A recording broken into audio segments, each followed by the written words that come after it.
This is a Marketing for Learning podcast, the only podcast in the world that's guaranteed to increase your knowledge, skills, and capabilities when it comes to marketing for learning. Plus, there's a gratuitous amount of pineapples. You're welcome. Hello, everybody, and welcome back to the Marketing for Learning podcast and episode 2 of our first series on the podcast. Today we are talking about engaging stakeholders and the impact that can have on our projects and L&D as a function. So you're very lucky. You might have realised I've said we a few times. It's both Ashley and I here today. Boop! Hi! It's my aim in life to make you laugh in the first minute of the podcast every single time. You did it in the first second of the podcast today. You were just pulling faces at me through the camera. So, stakeholders, it's something we talk about a lot, isn't it, Ash, with our clients, and the impact they can have both positively and negatively to our projects and what we do as a function and how we demonstrate our value in what we do. So obviously the series is all focused on transformation in L&D, right? How we go from a cost center order taking function that is getting crippled with the amount of requests and work from the business, but a lot of it's not leading to tangible value. Our learning experiences are disorganized, dysfunctional, not targeted at anyone in particular, and then to top it off, we're not doing any good marketing to support any of that. So this series is focused on that kind of journey that we need to go through. Obviously, the first session was with Derek, talking about data, how we can use data to better understand our people, understand our work, and also understand our marketing to improve what it is that we're doing through an iterative feedback loop. And so today we really want to talk about, again, those relationships, those partnerships within the business. It's again, we've talked about it so many times, business partnering, performance consulting, whatever you want to talk about. It boils down to relationships in the organization. And I don't think we have as many valuable relationships with the business as we should. Even though L&D touches every part of the business, really, we don't have very strong relationships with our stakeholders. I think in some cases we don't even know who our stakeholders are. And so it's really crucial that we align ourselves better to the business. So what I want to focus on in the podcast is really about how we better align to the business and where stakeholder relationships sit within that. So how we can better align to the business through partnerships, through stakeholders, right? And so the kind of, I guess the starting point for me, the crux of it all is understanding what it is we're trying to achieve, right? So step one in any journey we're doing from a learning perspective should start with understanding our business goals. We should be knowing what we're doing and what its purpose is and how it is going to impact the business. So we want a management course. Okay, why? What are we looking to impact here? So on and so forth. So I think digging into how we understand business goals through stakeholders, through relationships might be a good starting point. And then we can talk a little bit more through some of that as well. So the key things for me are actually being a bit more proactive with how we connect with these people. So for example, we've said it before, right? Don't just have transactional relationships with the business. I need something, I'll go and talk to HR now. Oh, I'd like some data, some people data. I'll go and befriend them now. Yeah, exactly. That doesn't add any value. So really we're talking about being involved in strategic conversations, having a broader view of what's going on in the business and being part of conversations, going where these people are rather than waiting for them to come to you.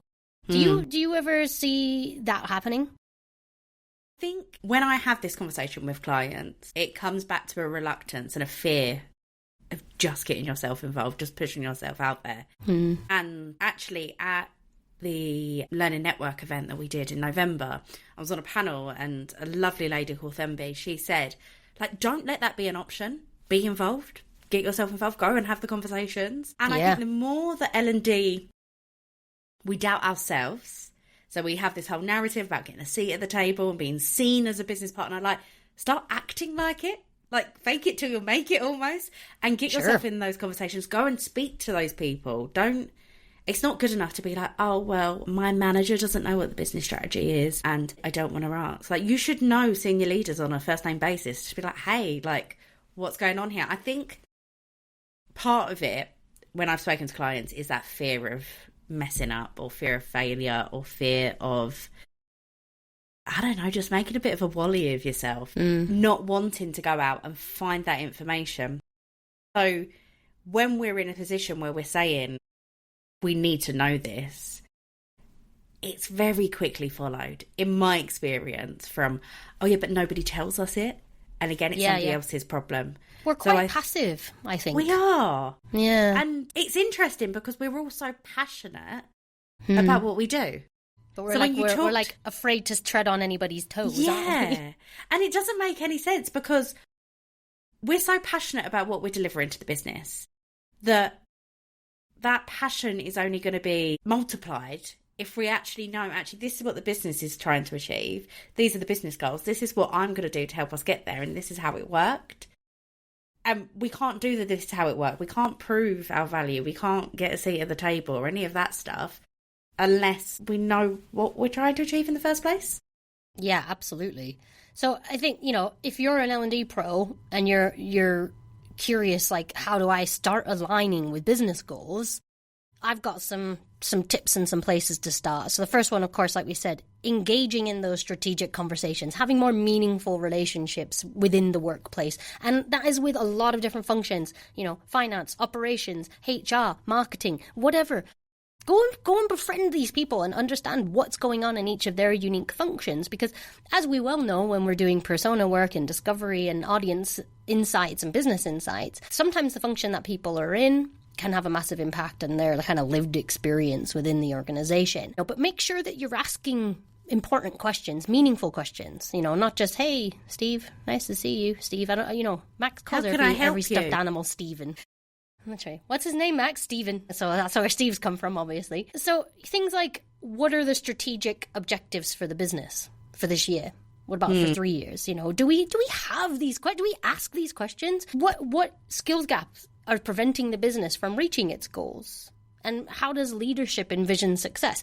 These are like really important questions for us to understand what the narrative is within the business, what your stakeholders are putting stock in and what they think is valuable. Why aren't we aligning to that, right? So we need to have those conversations. It absolutely exists in businesses as well. You might be sat here listening to this podcast thinking, oh, my business doesn't have a strategic vision. It does. I can guarantee it. Like, we are a business of two. There's two of us here. We have a strategic vision. It'd help if I could say that. Strategic vision. Don't have Prosecco at 10 a.m. on a Monday, folks. It doesn't do you well. I wish I'd had Prosecco at 10 a.m. on a Monday.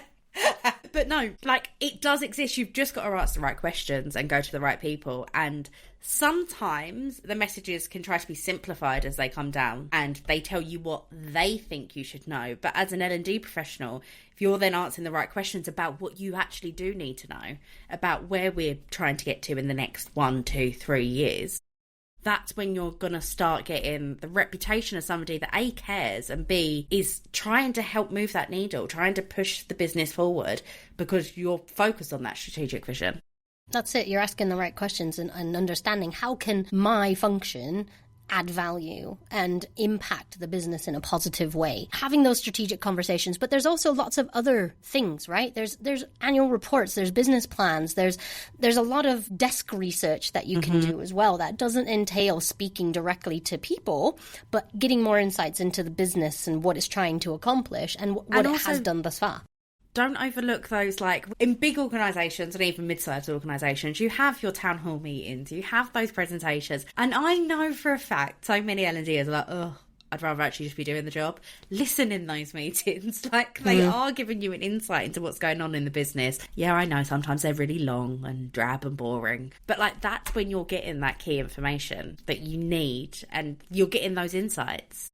Or like, there's oftentimes like board presentation decks that get put together in bigger organizations. I don't know if you've ever had to make a slide for marketing or whatever. L&D will sometimes get a slide in the board deck. Ask to see the whole deck. Why not? Can I see it once it's done? Because I'd be really interested to understand where what I'm doing plays a role in everything else. And also just getting an understanding of that market and the business culture and what's actually happening. Finally, I think, again, talking to other people, right? Talking directly to employees, understanding what is going on with them. Speaking to line managers, we've talked again before. So like managers are just the biggest blocker to learning. If they're not engaged, they don't understand. And what I often find when I've done discovery is there's a big crevasse in managers' understanding of what's available from a learning perspective in order to enable their own teams. And they're the ones having the one-to-ones. They're the ones having the PDP conversations and all of that. Wouldn't it be great if they were enabled and empowered with the knowledge they need to be able to have more sophisticated conversations about learning and diagnose what someone might need on that kind of one-on-one level that we can't accomplish with the tools and technology that we have? This is so perfectly timed because just the other day I had a discovery session and I touched on every element of that. Firstly, I asked people in the discovery session, did they feel their managers were supportive in their personal development? It was a 50-50 split. 50% said yep, 50% said no. A few of them did ask me if they could have a middle ground, and I was mean and said no. It was a yes or no question, was it? Yeah. Hey, we've got to have data. Exactly. So in that call as well, though, we had people not realising what was available to them, and those people that didn't realise it was available were in managers or team leaders positions. So if they're not aware of what's available, they can't tell their team what's available because they're unaware.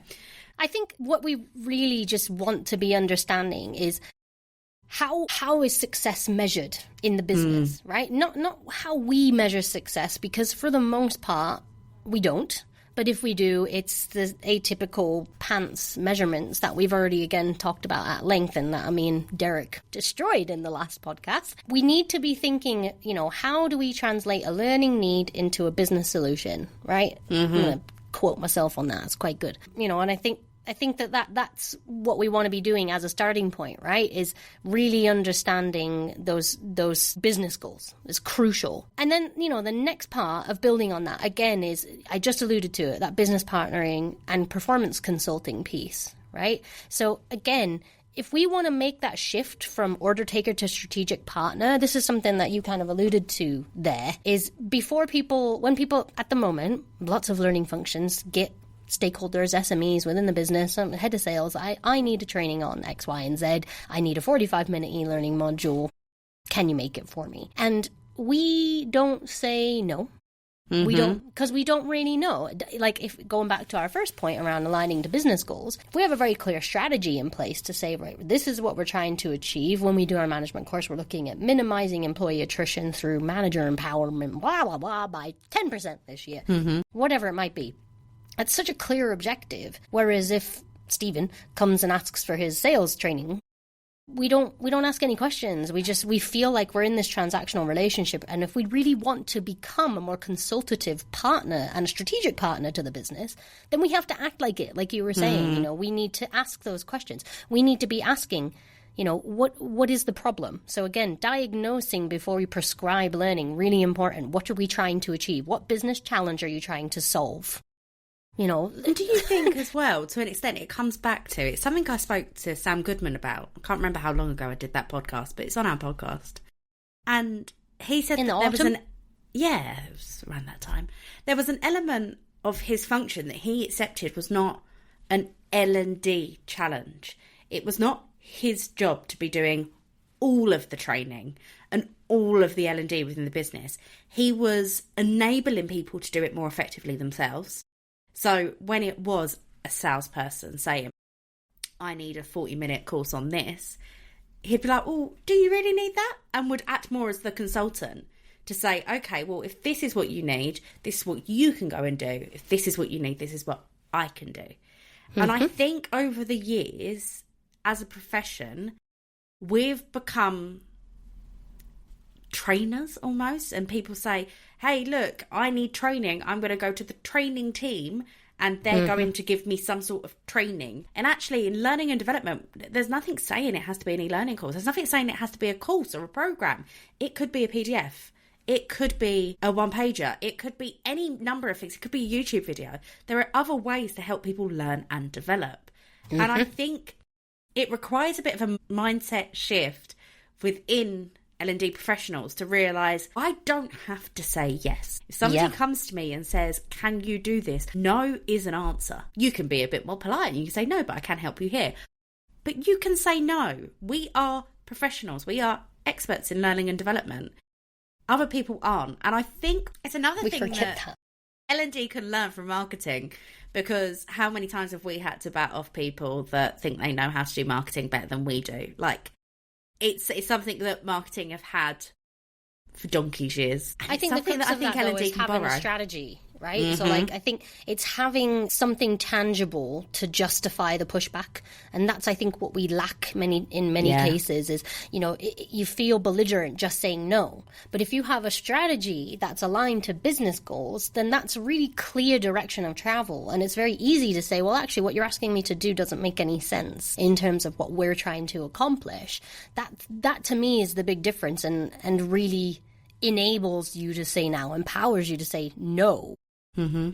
But I think as well, things like, okay, so a training needs analysis.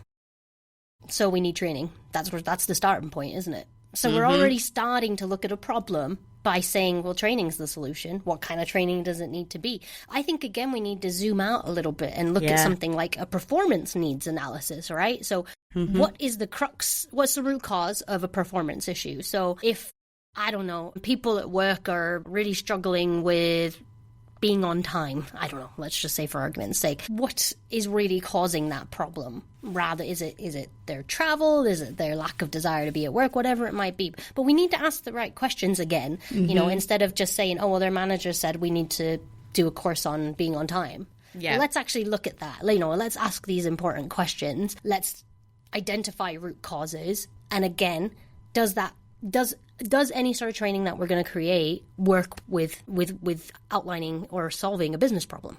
Yeah. You know, I think I mentioned to you the other day that I was listening to a very old podcast with David James and Nick Shackleton-Jones. And Nick said that a trainer needs analysis, essentially, I'm paraphrasing, he might not have said it this abruptly, is as useful as a marshmallow needs analysis. Because you ask people, how many marshmallows do you need? They will give you an answer. That you're creating a problem that they don't actually need a solution to, because you're going in with the solution of training or marshmallows in that example. And I absolutely agree that performance needs analysis makes so much more sense, because what is it that's going to help? Again, with the performance, you're looking at the individual and thinking, what can they do that's going to help the business achieve its goals, and what can I do to help that person achieve the business goals? We're always coming back to that business goals, business strategy, business purpose. Yeah, because you're speaking the language of the business there, right? Like, we are there to serve the business, and that is the truth of the matter. Like, I think learning has become this kind of nice, fluffy thing somehow. And I'm not saying that's not the case, but we are struggling to link our value with anything tangible, because we have been building products at the request of other people within the business who aren't asking for stuff because it's solving a business problem. It's solving their problem. And, you know, and I think that's really crucial. And, you know, I like what you said about Sam, because there's a client of mine who you also did some work on when I went on mat leave. And when I spoke to their sales team in particular, these people were out and about a lot. They were working like with building partnerships and very much on the phone all the time, very commercially led function. And what they were finding from a learning perspective is a lot of their managers, and they do a lot of like peer sharing, like, hey, Steve did this, Stephen. And Steve's going to then share with the team what he did and how that's helped him, I don't know, be more productive, be quicker, whatever, you know, whatever's important to that sales team. You know, I had to create a whole persona just on this type of person, because it was such a unique, complex situation that they were in. But they made a lot of their own learning, because, you know, I think in L&D we want to like control everything. Like well, they can't be producing learning because we do that. That's our job. Yeah. No.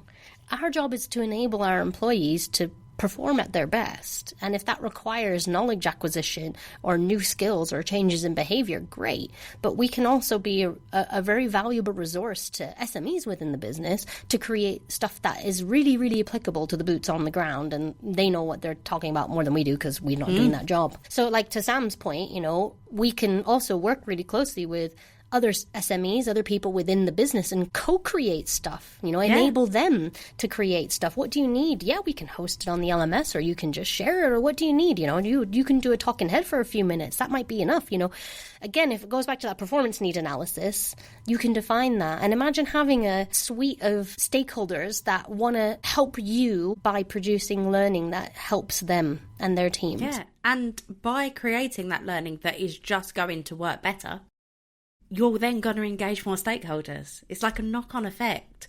We're going to have more stakeholders going, what are they doing over there? I want to get involved. And our learners are our stakeholders too. They'll be more engaged. They'll be wanting to get involved because it's more relevant and applicable. That discovery session that I did a few days ago, somebody said I rolled out a program that was for everybody, and it was just so relevant to my role, and it was they were just not interested. That's why we need to be making sure that us sitting in L&D, we can't know everything. That's not our job to be an expert on every single topic that needs to be trained or focused on within the business. That's not our job. Our job is to help with the learning process. Because somebody who was detached from the role, so I can say it's like a warehouse-based role, had tried to create this learning with little understanding of what it's like on the floor, it ended up failing. And then you've got a disengaged audience. So just putting this legwork in up front and actually doing this research makes such a big impact on every element of the L&D function. Yeah, it can't be overlooked. We need to start doing this proper research and align ourselves to the business goals.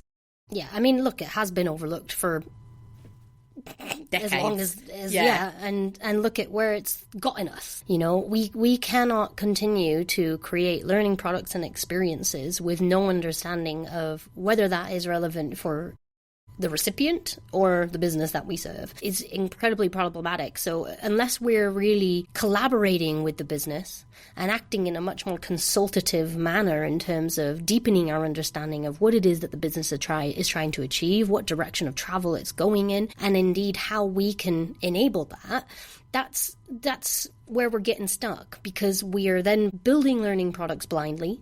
We're throwing shit at the wall and seeing what sticks. And, it's inherently problematic because there's massive saturation. People don't want what's available to them if they know it's available to them. Mm-hmm. And we don't really know how that links back to anything to prove real value.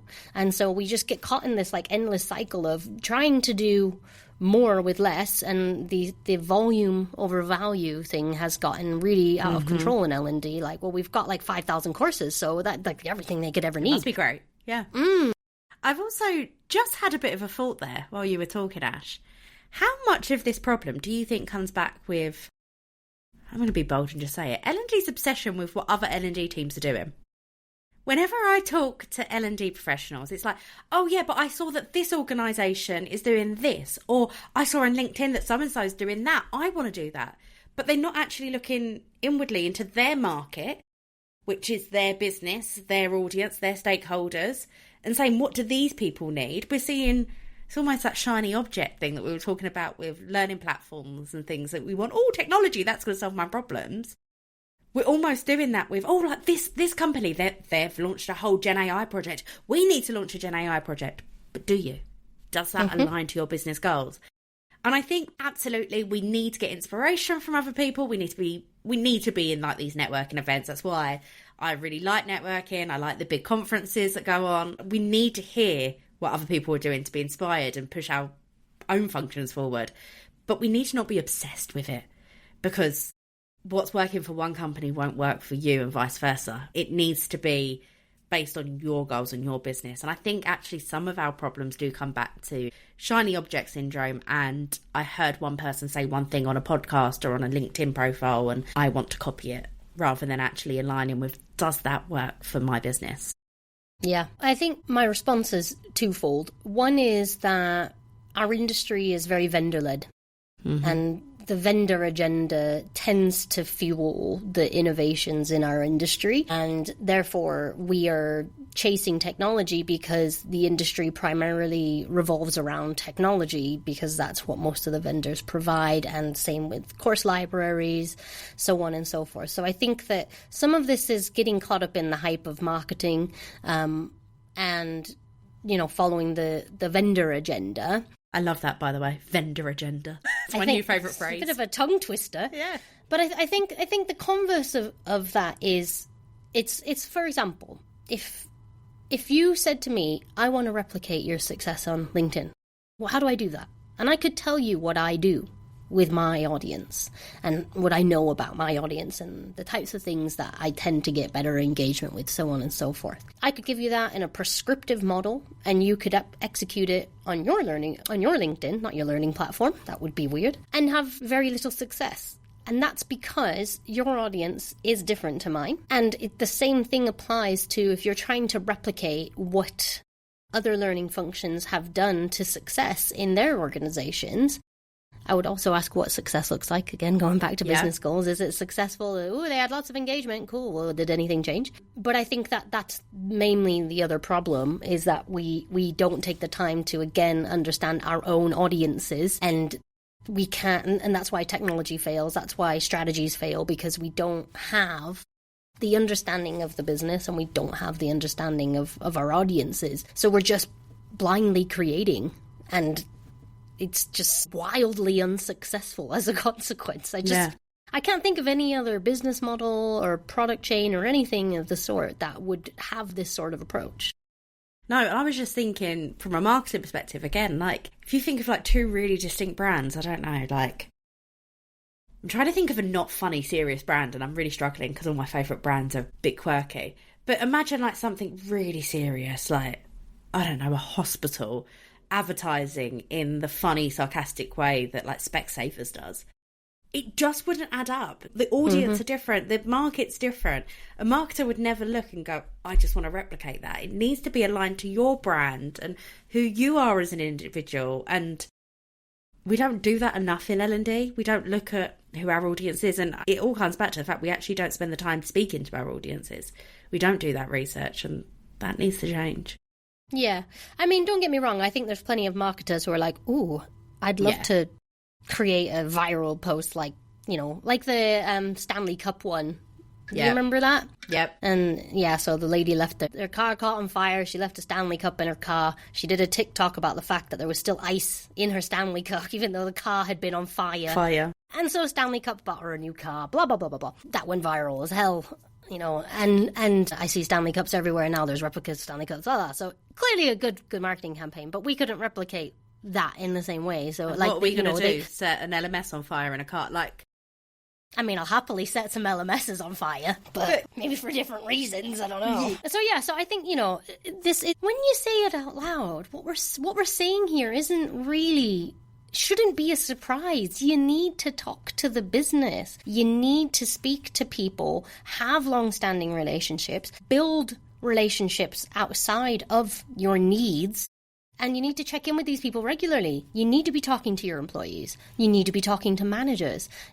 This is really important stuff. And you need to be asking questions of the business, of your C-suite, of senior decision makers, budget holders, really, the ones who are going to dictate whether you make more money, get more money for your function next year, or lose half your headcount. Those are the people that you need to say, well, what does success for the business look like to you? Right. Well, what does that mean? And it's up to you to translate that into a learning context. But we should be starting first and foremost with those business goals, and then looking at our learning ecosystem, our learning offering, and assessing, is there gaps in what we have here? Is there things that we do need to create to help us attain those goals? Or is it a curation process? Again, I think we don't need to put everything in the bin, throw the baby out with the bathwater. In my opinion, it's a curation process, and a journey mapping process. What do people need? What are we trying to achieve as a business? And then how do we make that interesting for them from a marketing perspective? So I really think that if we want to shift from being that transactional learning provider, cost center, to being a trusted business partner, it has to start with those business goals and being more consultative. So I'd encourage every single person listening to start having those strategic conversations with stakeholders. There's no time like the present to start that conversation. Nothing bad's going to happen as well if you do it. They're all just nice people, probably. Yeah. And like they're all human beings as well. I think a lot as well. I said earlier about like L&D just not having the guts to go and have these conversations. I think some of that comes back to like that senior management fear, almost like they're big and important, and they're just humans. Just talk to them. They probably have kids that Yeah. poop on the walls and, you know, like, they're just human beings. And, like, when you really get past that, I do understand it can be intimidating. Yeah, absolutely. And I was so victim of it when I was in bigger organisations. I was terrified of the C-suite, and then bit the bullet and actually realised they were all just human beings that I could talk to and could have those conversations with. And I actually owe some of my career to biting that bullet and talking to the people and getting myself out there. So you just need to go for it. There's no magical solution we can give apart from talk to people. Yeah. And that's it. So, you know, if I'm going to say what's the one thing that our listeners could do this week to better engage their stakeholders, have conversations, talk to someone you've never spoken to in the business, someone who maybe has more of a seniority in your business. Build in regular engagements, regular touch points. Diagnose before prescribing, but make sure that you're really asking those right questions and trying to understand what business challenges are trying to be solved through a learning, whatever that is, right? I think if I was answering that one thing, give yourself 7 days. Find out what the business strategy is. I can guarantee, like you said, Ash, there's going to be a slide deck out there somewhere that is an overview of where the business wants to go. If you're in a really big organisation, I bet Google can help you find it. I bet it's online somewhere. I bet it's been published in the press. Like, find out what that goal is and then remember it. Then base everything you're doing around that. If you're thinking, actually, this isn't going to help us hit our learning goal, which helps the business hit their goal, why am I doing it? It gives you that leg to stand on, really, when, like you said, when you're pushing back, you know, hey, I'm doing this for a reason, but you can't do that. So I'm going to set you all a challenge for the next 7 days. Find out what the business strategy actually is. And as well, I think a lot of people would be surprised to understand what it is that their business is trying to achieve, right? Because it's an interesting economic climate at the moment. And, you know, a lot of thought goes into what direction of travel these businesses are going in, depending on what's going on in the economy, but also what, you know, are they trying to get traded public? Are they wanting to do an IPO? Are they looking for acquisition? Are they wanting to merger with somebody? Like, all of this has an impact on the workforce, and things that you should certainly be aware of from a climate perspective and a culture perspective. You know, acquisitions, gosh, you're suddenly injected with, 10,000 new people, and that's going to change the culture. This is stuff we need to be aware of, because and I think it impacts what we do. There'll be many people listening to this. Again, over the weekend, there's been more announcements in the UK about some of the biggest chains here making job cuts and things like that, changing like part of their product offering. You also need to be aware of that. You need to be aware of where that's coming from, why that's happening, because regardless of whether it's headcount cuts or things like that, it all adds more pressure onto your audience. So some of them might end up doing a job of 2 people rather than 1. That adds more pressure. They might need new training. They might need new development opportunities. Somebody in the call that I had the other day, the discovery call, was saying, well, actually, we're taking on more of a HR and L&D consultant role as team leaders, but I don't know what I'm looking for. So, like, can somebody train me to do that bit of my job? Because I can't do it. I don't know it. This is what I was saying about managers, right? Yeah. So, a lot of what's going on, and I don't want to add more to L&D's plate because I know everyone's feeling really overworked and under pressure at the moment, but it's going to continue. People are going to want more from us. So we need to be on the ball and know what's coming and be ready for, okay, this is where the business wants to get to. These are the eventual outcomes. We need to be prepared for it, and we can't be prepared if we don't know about it. Yeah. And look, if we're going to be under more pressure, more scrutiny, then all the more reason to do this stuff. Because if we're going to be under more pressure, I guarantee once you understand the British business strategy, you'll be able to be very clear on what it is you're trying to do as a learning function. You know, the reason we're running around like headless chickens is because we are literally servicing on a micro level. You know, we need this, go make it. Well, okay, that's really problematic because we only have a certain amount of manpower and woman power that's going to get exhausted really quickly. So again, if we can be more strategic with the work that we are doing, then, we can be very, very clear on, okay, these are the clear outputs from L&D this year, but then we're also going to focus on enabling SMEs and managers, and here's how our marketing campaigns are going to help support that piece, so on and so forth.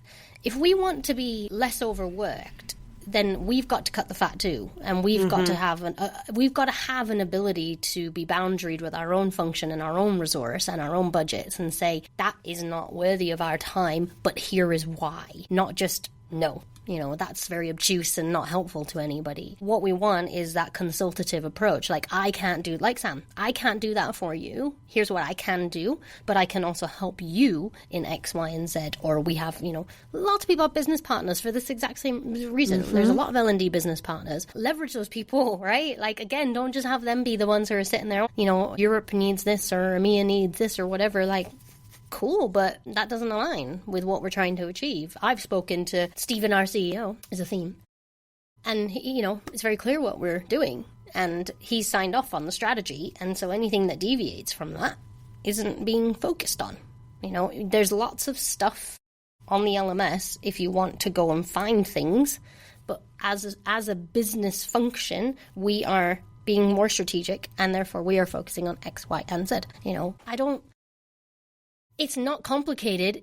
It is time consuming. And I think that, when we're so overworked and busy, it's difficult to prioritize all of this because it feels like a nothing. It feels like, well, what am I doing all this for? This isn't going to lead to anything. But we need to do that research. We need to do that desk research. Like, even when you were talking about going and finding the business strategy, go and have a look on Glassdoor. What are people saying about your business? Like, why are people leaving? So on and so forth, right? There's tons of research that's out there for us to get our hands on. So that is your task for this week. Find your business strategy, understand what your business is trying to achieve, and start to think more about how that translates into a learning strategy.